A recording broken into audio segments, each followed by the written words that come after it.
Hey everybody, Mike Walsh here, FocusOrDie.com. Trying something new today, going a little bit longer form, and shooting for 10 minutes. I can see the timer right here, and yeah, so today I wanted to talk about my latest blog post, owning your perception, and what that kind of means to me, and maybe what you can do to be more cognizant of your perception, both about yourself and about the world. So yeah, let's get right into it. So what brought it up was I kind of noticed my perception within what I do here, personal training and stuff like that. Sometimes it's easy to assume how people view you and assume how your role in what you do affects people. And so it's easy to like pick up a story or assume that you affect people this way, or they see you in a certain light, or whatever the case may be. And for me, it's really hard to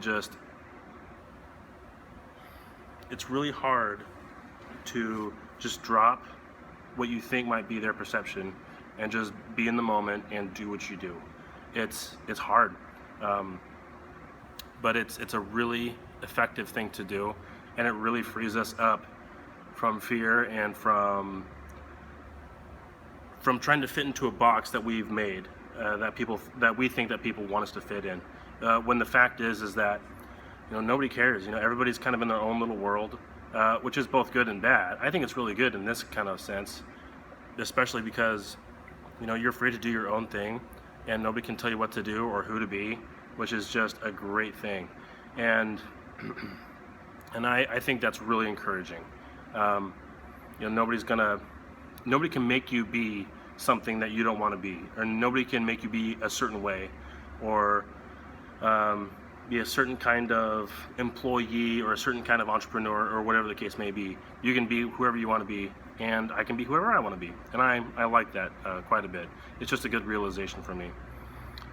One other thing, so perception is both outside and inside. So when we have our perception lenses and we're looking at ourselves, yeah, we should take a second to look at those lenses as well. Look at our self-perception, how we view ourselves, and realize that we don't have to put ourselves in a box for us either. So a lot of this has to do with kind of like a narrative or a story that we tell about ourselves. Like, so for me, I struggle with, like, let's say, eating out of boredom, and I do struggle with eating out of boredom. So I don't have to carry that with me. I don't have to go home every day and say like, well, I'm bored at this very moment because I'm addicted to my phone and I don't have my phone in front of me, so I'm gonna open up the fridge because I don't know what else to do. Yeah, you don't have to carry that with you. You don't have to fill that role. Does that make sense? If it doesn't, let me know. But yeah, I'm sure I'll look back at this and say, ugh. But again, this is all just an experiment, so bear with me. Yeah.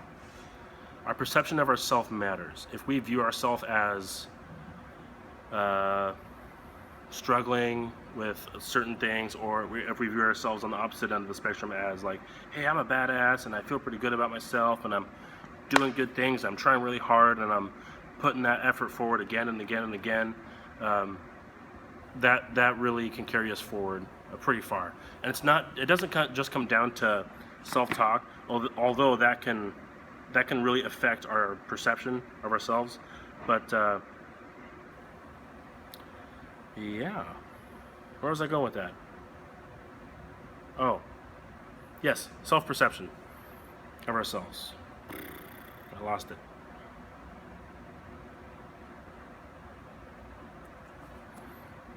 I hope I can edit this out, but then I wouldn't get to 10 minutes.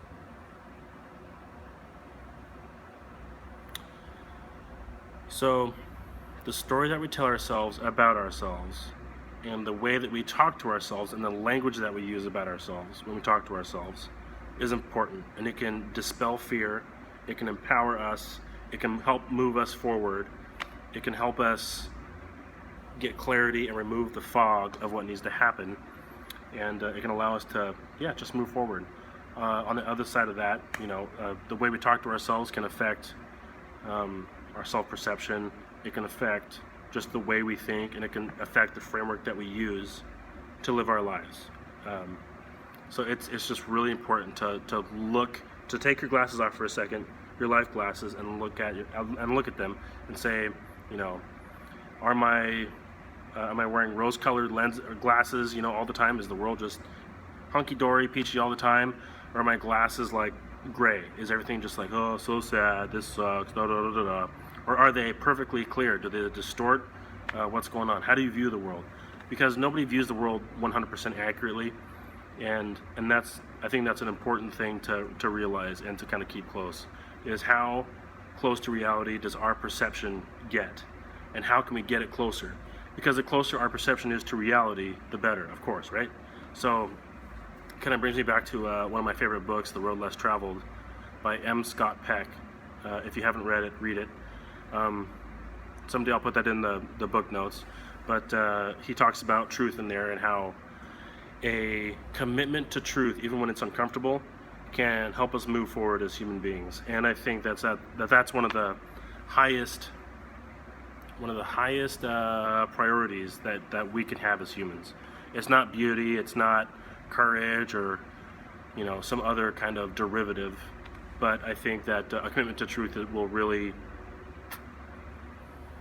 the other things will follow if we have that commitment to truth. The beauty, the courage, those traits that we want to have, the way that we want to live life. If we're committed to truth, then those other things will follow. And so that really kind of pours into our perception, and making sure that our perception, how we view ourselves in the world, and our framework is as close to reality as possible. It's something that's never going to be done. It's just something that you can kind of work on, think about. Thinking about it definitely helps, and talking about it, getting outside perspectives, reading about it, doing whatever you can. So I'm at 7 minutes now with that little break in the middle there, and yeah. So I just wanted to talk really quick about Focus or Die again, and what the goal is here. So the goal for me is to get comfortable talking in front of a camera on the fly without editing, because when I started, I just really hated it. And with Instagram and Facebook and stuff like that, I just didn't want no selfies, no nothing towards me, nothing. But I just want to get comfortable speaking to whoever, because I think it's really important to be able to communicate, especially with technology. I'm great at communicating with people one-on-one. I'm a personal trainer. I thrive face-to-face, one-on-one. I can really get on people's levels and help them out there. So yeah, just trying to get better with technology, and that's why I'm here. I hope to record more often and be more consistent with this. It's just a struggle. It always will be, because it's give and take. There's 24 hours in a day, and with all the things I got going on, and a family, and all the things that I really care about, recording every day for even 60 seconds, 10 minutes is hard, because everybody's lazy at one point during the day. They just want to take a seat, sit down, and just do nothing. Yeah, that's me. So I'm struggling with I wouldn't say struggling, not at all struggling, but I am striving for more discipline, more focus, of course, Focus or Die. Thanks, Derek Sivers, and moving from there. So I put this out on multiple platforms. Both the blog is on Apple News, it's on Facebook, it's on Instagram, it's on Twitter. Of course, this YouTube channel, and yeah, I think that's about it. Yeah, just trying to get it out there as much as possible. And some people might ask, well, why don't you just write in your own time and journal and stuff, and then just keep it to yourself, because this isn't polished at all? And the answer to that is, if you're doing something and you're keeping it to yourself, you're gonna have a different output. So if you're doing something and you're like, okay, this is gonna go to the world, this is what I'm gonna give, and it's gonna go out there, and people they're either gonna criticize it, they're gonna love it, or they're gonna be indifferent about it, or whatever the case may be. They can shit on it, they can do whatever. That's something that you keep in mind when you have the decision beforehand, before making something, that hey, this is going to the world, so I'm gonna put my best foot forward. Even though I'm new to recording and I just straight suck at it, I'm putting myself out there, and I'm growing. So I'm playing the long game. It's chess, not checkers, and yeah, there's 10 minutes. So don't forget to subscribe on YouTube. My goal is 10,000 followers. After that, I can do live YouTube feed stuff, and we can start doing some cool stuff.